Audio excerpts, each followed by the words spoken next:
It is It is. 11:36. You are listening to the Mid Morning Talk on Salam Media with me, Mari Mkwanda. She was abandoned by her mother at a very young age and raised by her maternal grandmother, who later passed away. She was moved from one family member to another until she was found by a kind hearted woman named Jamila. She was given an opportunity to learn at a Muslim girls' orphanage where she embraced Islam. Sadia Rantseli is here to share her story of how she embraced Islam and the challenges and the opportunities that she got after she embraced Islam. Assalamu alaikum rahmatullahi wa barakatuh. Sadia, shukran for joining me. Wa alaikum salam. Jazakallah so much for having me here. Alhamdulillah. Well, it's quite a story that you have, very long for me to share. And in fact, I wanted you to share your own story. So, Bismillah, when did it all begin? Oh, okay. So I guess we'll start from the very beginning. What had happened is that, like, after my grandmother passed away, then I was literally moving from one family member to another family member for about a span of like 1 year. And it so happened that like in one of these households that I ended up at, a lady by the name of Jamila Nomapusi, she was visiting because this was a relative of hers also. And then because she saw my hair, like I've got this curly hair, because I'm biracial, then, with the most misconception that Islam is only for Indians, and her daughter had already been at the Islamic orphanage that's in Gauteng. Then she decided that because there wasn't any stability for me, that she will rather than take me to a place where I would be amongst my people, in inverted commas, because seeing how I looked and seeing that I was amongst people that were very different from me, she decided that like it would be best for me to get a better education, and this was through an Islamic orphanage. And at the time, I didn't understand anything that like I didn't understand the journey that I was embarking on. All I knew was that I was going to learn English, and I was going to be in a house that is protected, and like I'll have a whole new family. And so with all the excitement, I ended up at the Madrasa Tulbanat, which is the girls' orphanage. It was commonly known as Uncle Bai's Madrasa, because the founder and the owner of it was Uncle Bai Ismail, who was running it together with his wife, Auntie Farida Ismail. So I ended up there, and Alhamdulillah, in the excitement of having to be learning English, because back then I did not speak a single word of English. All I knew was hello, and that was the end of it. I previously spoke Xhosa because that is my background. That's where I was born, in the Eastern Cape, and my mother is Xhosa, and so that is the language that I was speaking.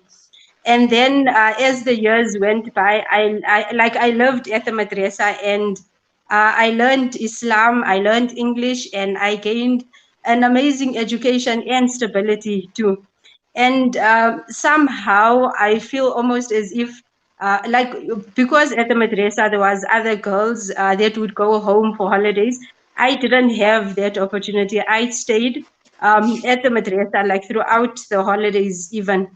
And this basically disconnected me from my biological family, and so I lost the ability to speak Xhosa, because all I was speaking was English. And like, blessings from Allah comes in different ways, and for me, I feel that this gave me the opportunity to be 100% focused on what I wanted for my future. And so I basically focused on that, getting an education and building something out of myself. And I grew a very close relationship with Uncle Bai and his wife, and this then allowed me to be able to gain opportunities that came through because I was always there. So like, fast forward to tertiary studies, I ended up studying electrical engineering, and then I qualified as an electrician through the madrasa and got married in 2010 from the madrasa too. Okay, mashallah. Now, who inspired you back then and still plays a crucial role in your life? Like when I look back now, my great inspirator, apart from Uncle Bai and his wife, Auntie Farida, is definitely Appa Shamshad. Like I so look up to this lady because by Allah's mercy, now I'm within her circle because we later then formed Tutuza Muslim Women's Forum together with a few ladies from around here and my mother-in-law.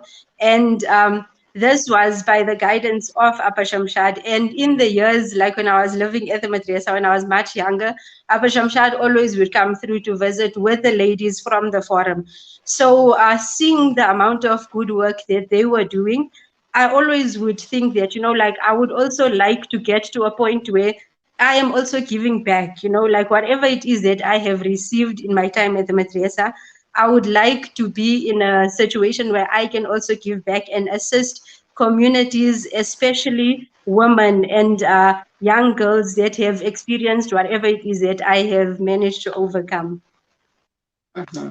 Now, you mentioned that your family, you lost touch with your family. I mean, being exchange from one to another, like a parcel just being passed on here and there. Did you ever get in touch with them again recently or anytime? And do they know that you are a Muslim? Yes, actually, like my relationship with my mother, because then I think in the seventh year of me being at the madrasa, then my mother fell ill. She got sick. And so I got the news from Sister Jamila, the same lady that took me to the madrasa. And she always played the role of being my mother because when she would visit her daughter, she would also bring whatever she brought for her daughter for me as well. And then at times when she could take us for holidays, then I would accompany her with her daughter to whatever holiday place we were going to. And so my mother and I sort of have this broken communication, like where we will speak after a very long time. And then it will be almost as if everything is back to normal and there's absolutely nothing new. And so, like I've continued to have a relationship with my mother, but it was never really a close one. Like we were just she was there and I was here and she knows that I'm a Muslim and she attended my wedding as well. She was at my wedding and when I had my second born, she came through and she stayed with us for about a year because I was working. So there is that relationship, but it's not the type of relationship that one would expect between a mother and a daughter. Mm-hmm. Now, when you were embracing Islam as a young child, did you know what you were getting yourself into? I had absolutely no idea. I had no idea. But until now, I still feel that Allah's plan was at play. Like there is absolutely nothing that I feel bad about that has happened. And I don't feel like I was thrown into the deep end because Alhamdulillah, everything has worked out to my advantage. Because when I think back now and try to even imagine what my life would have been like had it not been for the madrasa and me embracing Islam. At times, it's just a sad thought to even go into because I have absolutely no idea where I would have ended up without embracing Islam. So, like basically, Allah has shielded me from things that I right now don't even want to imagine through gaining me into Islam, or rather through embracing me as a Muslim. MashaAllah, subhanAllah. All right, Sadia, we're going to take a quick break, but please stay with us and we'll continue thereafter. All right.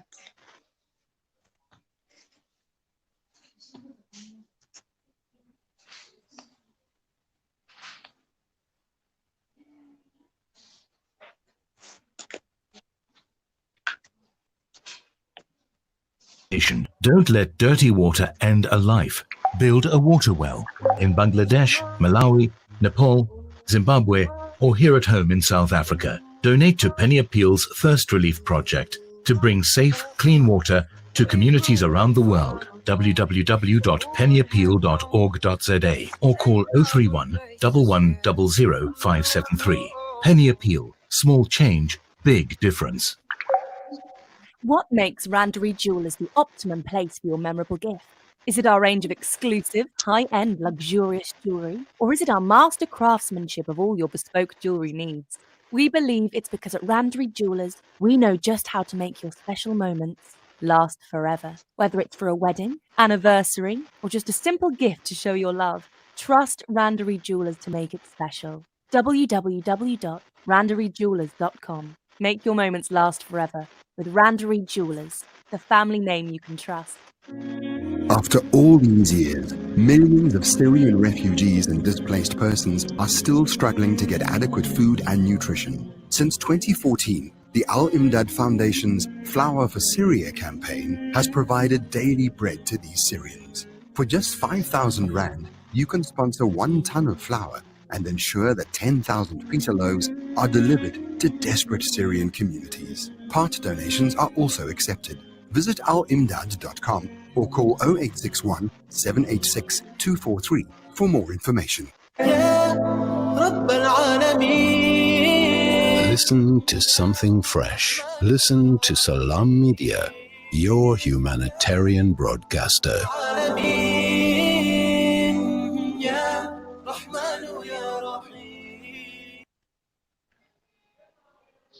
It is 11:48. You are listening to the Mid-Morning Talk on Salam Media, and Sadia Rantseli is sharing her journey to Islam with us. And if you've missed the first part of it, don't worry, you can always view it later on. Sadia, shukran for staying on the line. Now, your story in the beginning sounded very sad, and then, turned into something much better, alhamdulillah. So did you have any challenges? For me, one of my greatest challenges was not so much as a Muslim, but when you get to the stage of adolescence, where you are becoming a young woman, and then there's that curiosity of who you really are as a person. So for me, I think that was my greatest challenge, because I had absolutely nobody to turn to in order for these questions to be answered. And so like, it basically gave me that opportunity to turn to my creator. And Uncle Vai would always tell me that, whoever it is that, you feel you are, that is the person that you should pursue to become the best of. Meaning that whatever it is that I identified with, I had to nurture that and make sure that I am the best at whatever it is that I have chosen. Because at times, a lot of people take for granted that, being raised in a household with both your parents, whenever you have a question, you have somebody whom you can turn to and answer, and you get a solid answer. Now, in our situation, growing up at an orphanage and not having somebody whom you can speak to about anything that is related to you. Alhamdulillah, we had the support relating to other things, like general stuff. But when it came to things that were pertaining to person, I had absolutely good therapy. And as I have mentioned, that my mother and I have a relationship which is very vague. And each time I would ask her any questions, then, like, it would sort of get pushed away, like it doesn't matter and it's not that important. And I basically had to find strength in that, like in the fact that we are given information of what matters.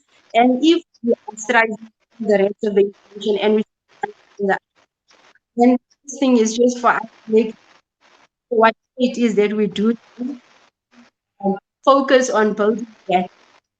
For me, as I was saying, the about my identity, my overall identity was from a very young identify with the people who always around me. At one stage, I was around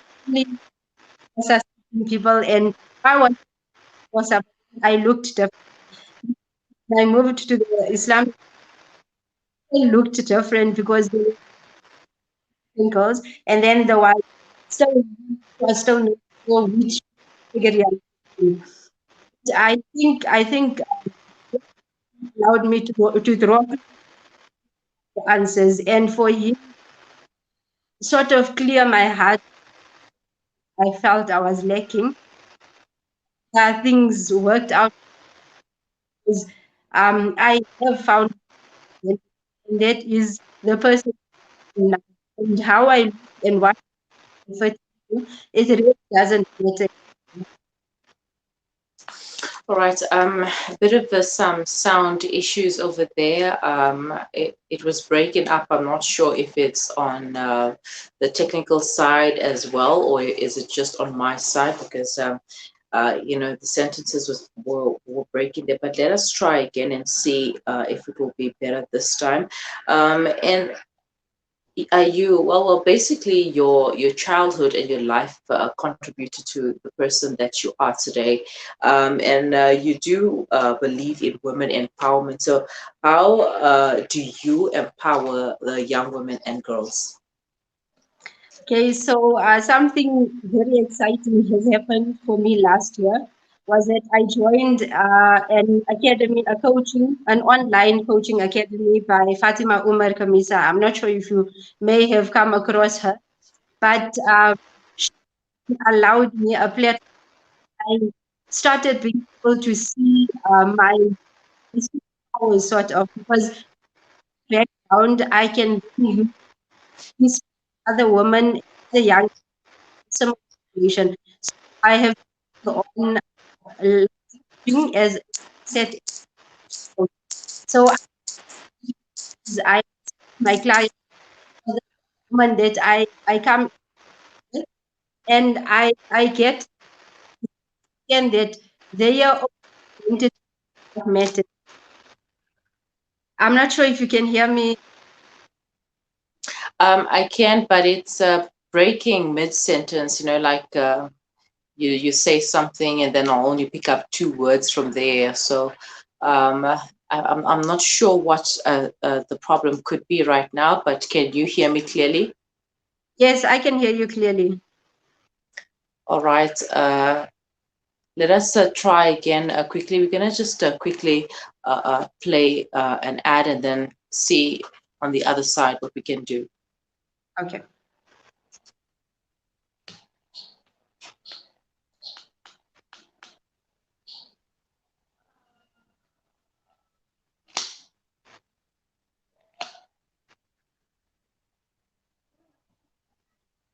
All right. Sadia, can you hear me?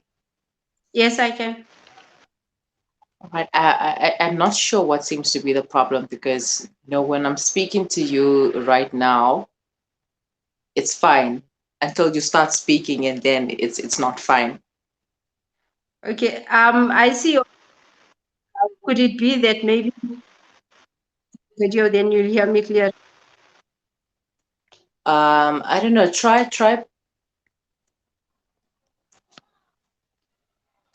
Okay. Can you hear me now? Just say a sentence, an entire sentence. Let me see if it breaks. Okay. Yeah, like, yeah, mindset and transformation for Still women. doing Woman.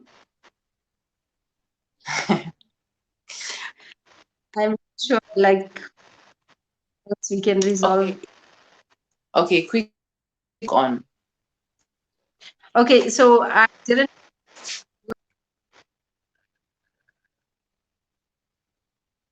No, now I can't hear you. I pray for our world to be filled with light. I pray for all of us to choose the path that's right. Believe in our love every day of our lives.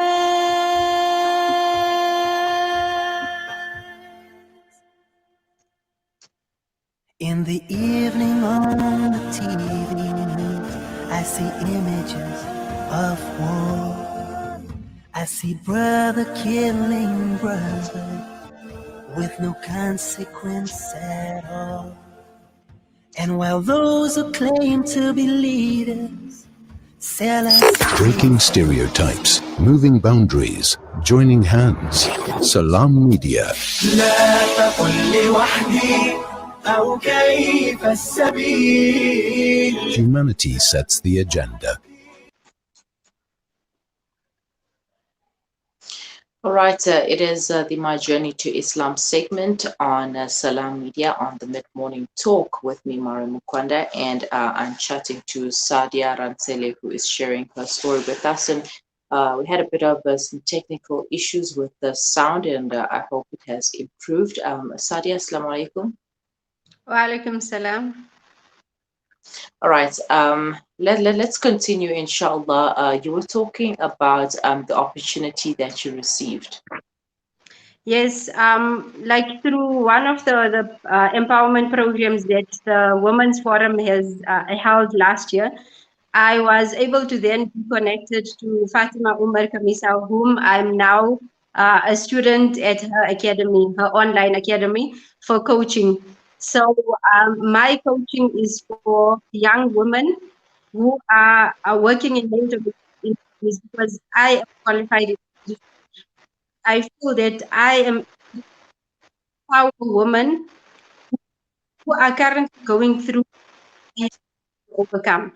So as a coach, basically empower women become okay with whom I had mentioned earlier that identity it wasn't I was because you always want to fit into specific box that created. And so my coaching I be okay with creating their own box and be literally and who they.